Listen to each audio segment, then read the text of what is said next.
నేల ఇది. పివి నరసింహారావు గారు, అలాగే శ్రీ ఎన్టీ రామారావు గారు, వీరందరి పరంపరలో ఎప్పుడు ఆంధ్రప్రదేశ్ ముందుకెళ్తూనే ఉంది. అలాగే ఈరోజు ముఖ్యమంత్రి వారిని గౌరవ ముఖ్యమంత్రి శ్రీ చంద్రబాబు నాయుడు గారు లేరు.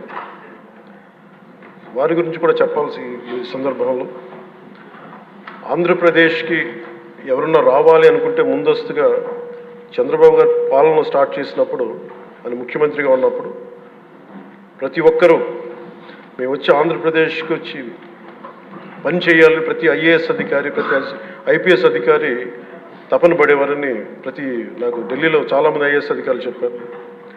అలాంటి అద్భుతమైన పాలన, ఛాలెంజెస్ని అధిగమించి ఆంధ్రప్రదేశ్ని అభివృద్ధి దిశగా తీసుకెళ్లారు.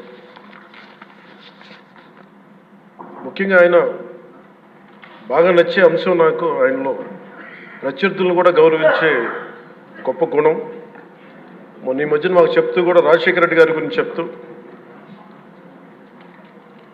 ఆయన గురించి కూడా, ఆయన ఎంత ప్రత్యర్థి అయినప్పటికీ కూడా ఆయన గురించి కూడా మంచి వాక్యాలు చెప్పి ఆయన చేసిన మంచి పనిని కూడా చెప్పే సహృదయం ఉంది నారా చంద్రబాబు గారికి. దీంట్లో వారి నుంచి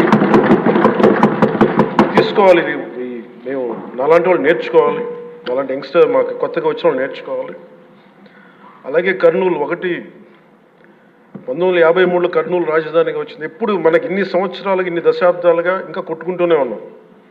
అన్ని రాష్ట్రాలు ఏర్పడ్డాయి, భాషా ప్రయుక్త రాష్ట్రాలు ఏర్పడ్డాయి.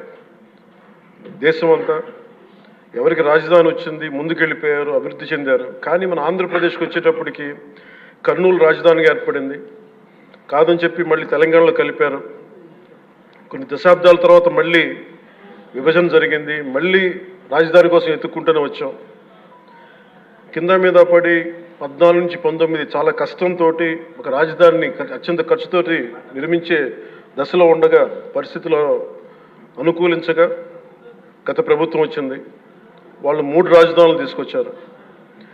ఎప్పుడు కూడా ఇన్ని సంవత్సరాలు, ఇన్ని దశాబ్దాలుగా మనకు స్థిరమైన రాజధాని అనేది ఒకటి లేదు. అది బేసిక్గా అది కేంద్ర బిందు ఒక అభివృద్ధికి, ఒక రాష్ట్రానికి. ఈసారి మటుకు చంద్రబాబు గారి ఆధ్వర్యంలో, గౌరవ ముఖ్యమంత్రి చంద్రబాబు గారి ఆధ్వర్యంలో ఇంకెప్పటికీ భవిష్యత్తు తరాలు ఇంకెప్పుడు ఏది రాజధాని, ఒక రాజధాని 2 కాకుండా అమరావతి రాజధానిగా ఉండాలి, ముందుకు తీసుకెళ్ళాలి. దానికి మేమందరం సహకరిస్తామని ఈ సందర్భంగా మీకు తెలియజేసుకున్నాం అధ్యక్ష. అలాగే మనం వారసత్వంగా వచ్చింది, మనం పొట్టి శ్రీరాములు గారి దగ్గర నుంచి, పింగళి వెంకయ్య గారి దగ్గర నుంచి మువ్వెన్నెల జెండా, భాషా ప్రయుక్త రాష్ట్రాలు వస్తే చెడు కూడా అట్లాగే మనం వచ్చింది అధ్యక్ష. మనకి గత ప్రభుత్వం మనకు అందించింది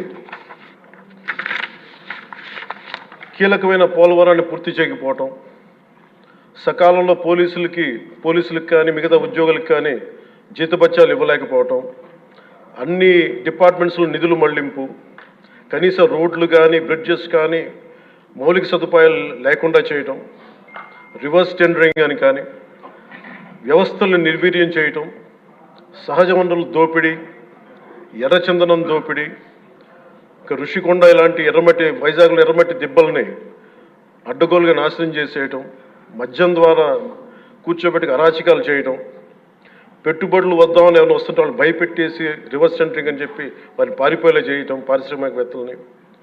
ఇది మనం తద్వారా మనకి వాళ్ళ ద్వారా కూడా వచ్చిన వారసత్వం అధ్యక్ష.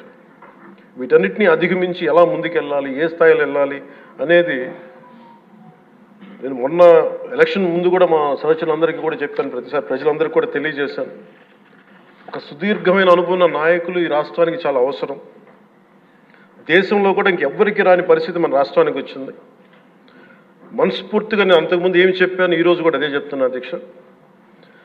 4 దశాబ్దాల సుదీర్ఘ అనుభవం ఉన్న శ్రీ గౌరవ ముఖ్యమంత్రి శ్రీ నారా చంద్రబాబు నాయుడు గారి అధ్యక్షతన, ఆయన లీడర్షిప్ కింద మేమందరం నేర్చుకుని, నాలాంటి వాడుగా నేర్చుకొని కింద పని చేయడానికి, రాష్ట్రాన్ని అభివృద్ధి వైపు ప్రయాణం చేసేలా ముందుకెళ్ళడానికి సంసిద్ధంగా ఉన్నాం.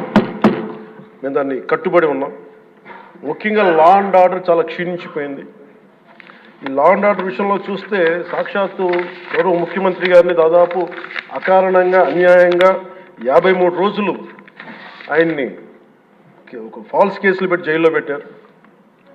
అలాగే అధ్యక్ష, మీరు కూడా గతంలో మిమ్మల్ని కూడా ఎంత వేధించారో మా అందరికీ తెలుసు, సభ్యులందరికీ తెలుసు. నేను రఘురామకృష్ణరాజు గారు కూడా ఏ స్థాయిలో అనుభవించారో అందరికీ రాష్ట్రం అంతా తెలుసు. కానీ చాలా పెద్ద మనసుతోటి ఆయన నేను వస్తే మీరు చాలా మనసు విప్పి నవ్వుతూ మాట్లాడడం చాలా ఆనందం కలిగించింది. మీ నుంచి మేము నేర్చుకోవాలి. ఎంత అంటే దాడి చేసిన హాని చేసిన మీ పెద్ద మనసుకి సభాముఖం మీ అందరికీ మీకు ప్రత్యేకించి మీకు ధన్యవాదాలు చెప్తాను. మీ అందరి నుంచి మీ నుంచి స్ఫూర్తి తీసుకుంటాం. మీ నుంచి అంటే తిట్లు తిన్నా కానీ దెబ్బ తిన్నా కానీ ఎంత సౌహృదయతో ఉండాలనేది మీరు చూపించారు.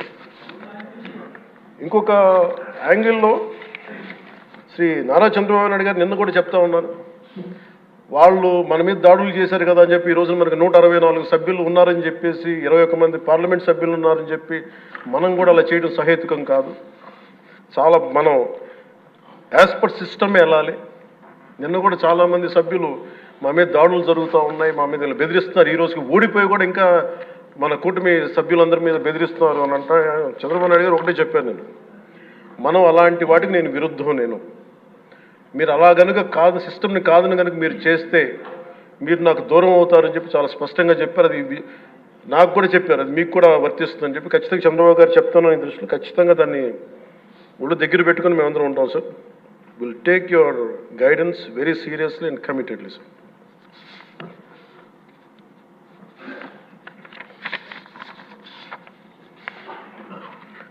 అలాగే కేంద్ర నాయకత్వం నిన్న ఈరోజు ఇందాక న్యూస్లో చూసిన అధ్యక్ష, 15,000 కోట్ల రూపాయలు మన ఏ అమరావతి లేకుండా ఈరోజు వరకు ఇబ్బంది పడతాం, అలాంటి అమరావతికి కేంద్ర మంత్రి మన నాయకులు ప్రధానమంత్రి గౌరవ ప్రధానమంత్రి శ్రీ నరేంద్ర మోదీ గారు బడ్జెట్లో ఈ రోజున 15,000 కోట్ల రూపాయలు అమరావతి కోసం రిలీజ్ చేసినందుకు సహృదయంతో మనస్ఫూర్తిగా కూటమి తరపున మా అందరి తరపున కూడా వారికి ధన్యవాదాలు తెలియజేస్తాం అధ్యక్ష.